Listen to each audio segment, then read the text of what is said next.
as those Christmas celebrations continue in the Middle East and also in Ukraine, people in those countries are continuing to bury their loved ones due to the wars. And Ukraine, it will be the first time that the country is celebrating the Christmas holiday with one of the on the 25th of December, rather, breaking away from the tradition. To get more on this, we are now joined by SABC News correspondent Dasha Chernyshova in the Ukraine. Dasha, good morning to you. Thank you so much for joining us. Talk to us about exactly where you are and what Christmas looks like in Ukraine.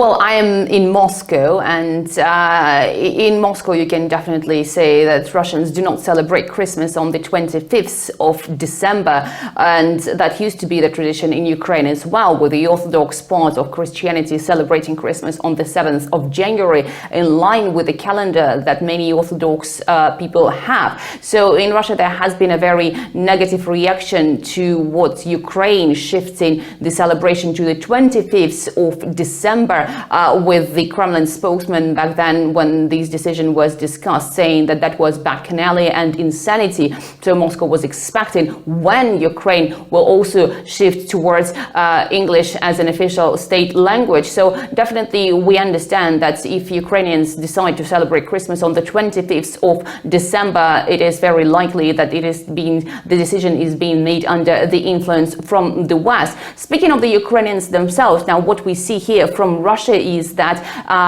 there are cathedrals that are being empty. That's according to the Russian media, of course, not according to what is happening on the ground, but definitely the pictures that we are seeing here. The cathedrals being empty, with many Orthodox Christians deciding to still celebrate Christmas on the 7th of January, not going with this new line.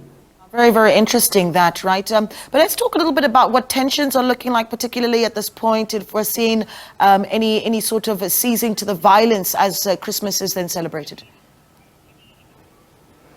Well, as we understand, the conflict is ongoing, with both sides trying to gain more ground along the entire contact line. But interestingly, what we have heard here from the Russian officials, well, besides from the traditional updates by the Russian Ministry of Defense that typically says about how many units of the military equipment of Ukraine have been destroyed, they are saying that they are making gains along the entire contact line. And even though those are sometimes moderate gains, these are still the gains by the Russian military. But at the same time, what we are seeing here in Russia is the repeated attacks by the Ukrainian military against the border territories, including those in Bryansk, Kursk regions, as well as Belgorod region, which has been shelled over the course of the past 24 hours 55 times, according to the local governor. We are also seeing here in Russia some of the attacks by the Ukrainian drones that are being sent by the Ukrainian military to attack the Russian capital as well. They are being intercepted by the Russian air defense systems. Russia has learned that that was the new tactics, and Russia has described that tactics as being the one to complement and to make up for the losses of the Ukrainian military on the battlefield, so that they can say that they have sent those drones towards the Russian capital. But all of them most recently have been shot down by the air defense systems of the capital. Yeah, we talk a little bit about civilians and what the sort of images that one would see on Christmas Day, particularly civilians, particularly in Ukraine. Well, certainly for the civilians who are in the area of the so-called special military operation, life is not easy because they are subject to the potential threat. But at the same time, what the Russian Ministry of Defense has been saying is that they are targeting only the military infrastructure. Now, the rest is obviously is the question to the work of the air defense systems. We also understand that Russians are not going to have any ceasefire or any move of gesture of goodwill, as it was the case last year, for instance, when the Russians decided to have the ceasefire for the time of Christmas to allow Ukrainians to go to the churches, especially on the 25th of December, simply because Moscow insists that the majority of the Christians in Ukraine are Orthodox, and thus they should be celebrating on the 7th of January. So for the civilians, nothing has changed. Yeah, you know what? One thing that we can certainly talk about is the I suppose reflectively, right, what 2023 is really meant for the attention that the world has given to the tension between Russia and Ukraine, specifically as we've seen the world really starts to shift its focus to Israel and Hamas in the Middle East. I mean, what has that done to, how the conflict between Ukraine and Russia has been translated in 2023?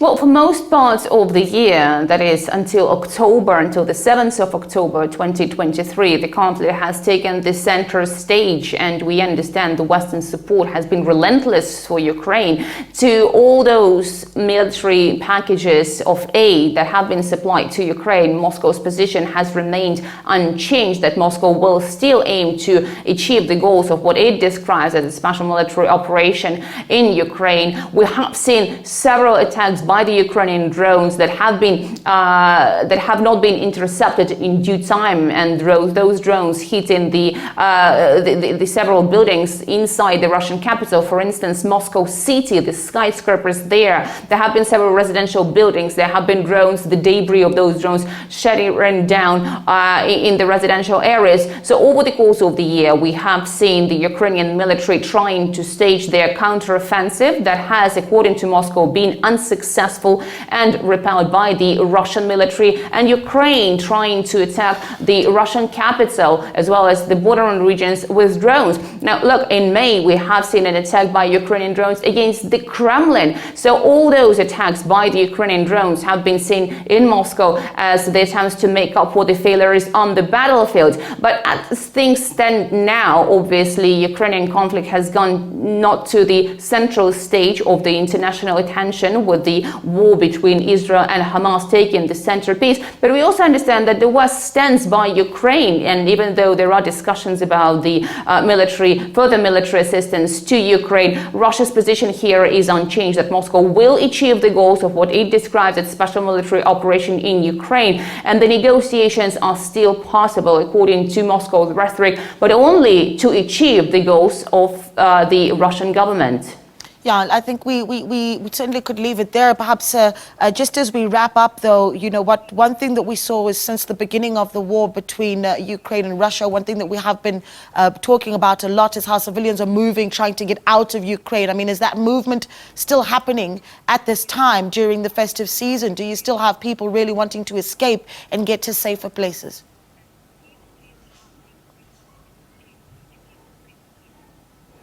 Well, it is very difficult to say from Russia, but as we understand that many Ukrainians have already left the country, fleeing the possible military activities there. But also, as the Russian media say here, many of the Ukrainians have decided to leave Ukraine, fearing the mobilization, which is being described in Russia as the one that is forcing the people to get to the front line. So we understand there are many Ukrainians also in Russia who have fled to the Russian territory, and they have been helped to find and restore their life at least one way or another.